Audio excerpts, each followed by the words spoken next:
جی ایک اور بات اس میں خاص ہے جی کہ ان میں جو امام صاحب ہیں یعنی حضرت جمال الدین افغانی رحمۃ اللہ علیہ ہیں، وہ ایک خاص سورہ پڑھ رہے ہیں، سورہ نجم. سورہ نجم تو اس کی جو تلاوت کا حضرات نے لکھا ہے نا، یا علامہ نے لکھا ہے اور امی نے بتایا ہے، منظر کشی کی ہے، وہ بڑی خاص ہے. واہ کیا بات. تو ایک تو یہ فرمائیں کہ وہ جو تلاوت ہے اس کا جو سوز و گداز ہے اس کو حضرت نے کیسے لکھا ہے، اور دوسرا فرمائیں کہ مولانا روم رحمۃ اللہ علیہ نے اقبال کا یہاں پہ کیا تعارف کروایا.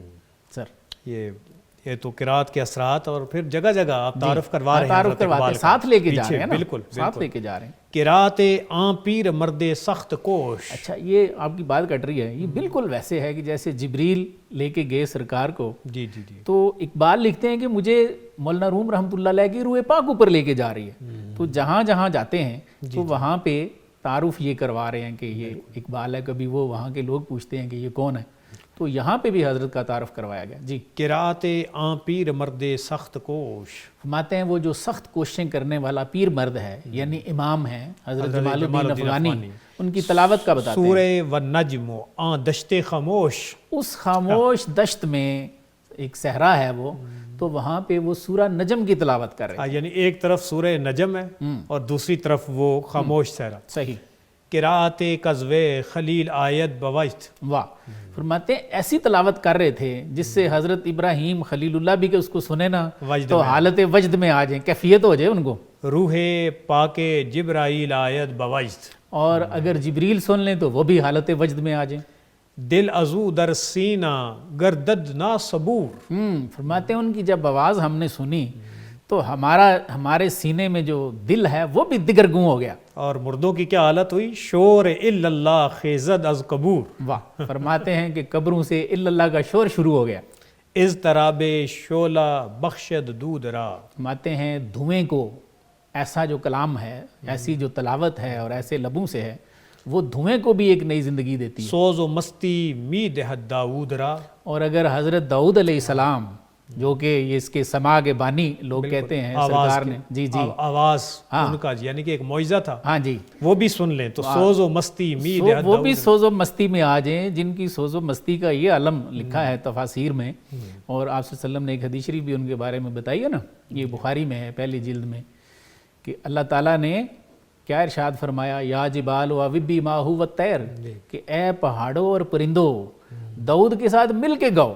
لیکن ادھر یہ حالت ہے کہ وہ بھی کیف میں آ جائیں. لیکن وہ کہہ رہے ہیں جی ایسی تلاوت اگر داؤد علیہ السلام سنیں، سوز و مستی می دہد داود را. واہ واہ. آشکارا ہر غیاب از قراتش. سبحان اللہ. فرماتے ہیں کہ ہر غیب ان کی قرت سے سامنے آ رہا تھا، حاضر ہو رہا تھا. بے حجاب ام الکتاب از قراتش. فرماتے ہیں کہ وہ پڑھ رہے تھے، ان کی تلاوت سے قرآن مجید میں جو اسرار ہیں وہ سارے واضح ہو رہے تھے. اس کے بعد کہتے ہیں آخر کیا ہوا کہ من ہاں زیجا برخاستم بعد از نماز. واہ واہ. سر کہتے ہیں جی میں نماز کے بعد اپنی جگہ سے اٹھا دست او بو سیدم مزراہ نیاز. واہ واہ. یہ بھی خواص کا طریقہ ہے کہ جب یہ نماز وغیرہ ختم ہوتی ہے تو جو ان سے بہتر ہیں امام وہی کھڑے ہوتے ہیں. تو یہ بھی ہمارے خواص میں طریقہ ہے کہ ان کے وہ ہاتھ چومتے ہیں.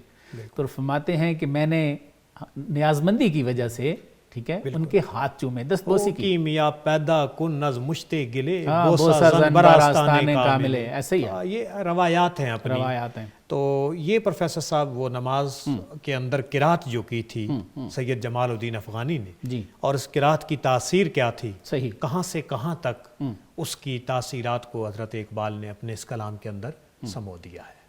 سر میرا اس پہ ایک ساتھ ذیلی سوال تھا جی جی کہ مولانا روم رحمۃ اللہ علیہ نے یہاں پہ علامہ صاحب کا کیا تعارف کروایا تھا؟ ہاں یہ بس اس کے آگے 3 اشعار ہیں کہ گفت رومی ذرہ گردون نوت. واہ.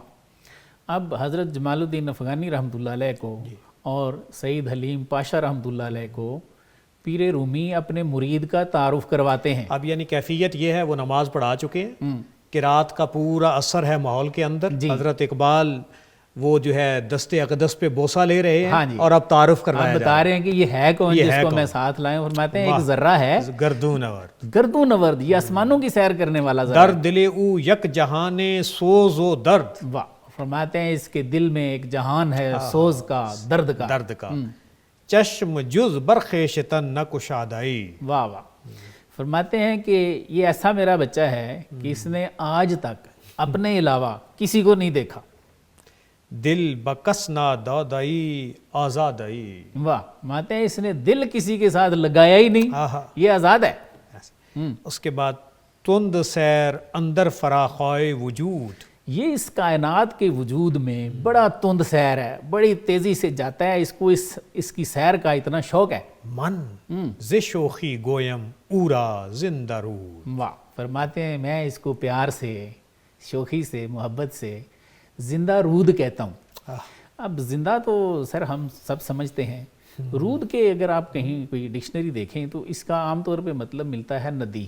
جی جی ٹھیک ہے، ندی نالے جو ہوتے ہیں. بالکل ایسے. تو اس کو یہ مراد نہیں ہے کہ میں اس کو زندہ ندی کہتا ہوں، اس کا ایک دوسرا میننگ ہے بیٹا. بیٹا.